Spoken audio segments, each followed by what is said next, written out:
शिजार ताजा ताजा दादा ताजा ताजा चिकना चिकना म्हावरा माझा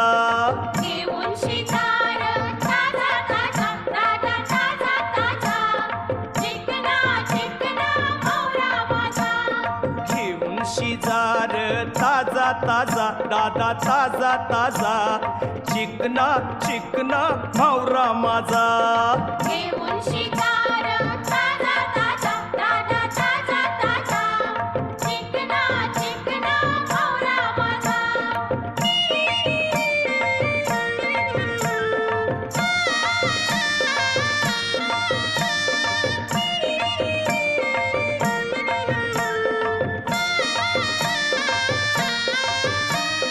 विश्वास ठेव र सांगतय नक्की या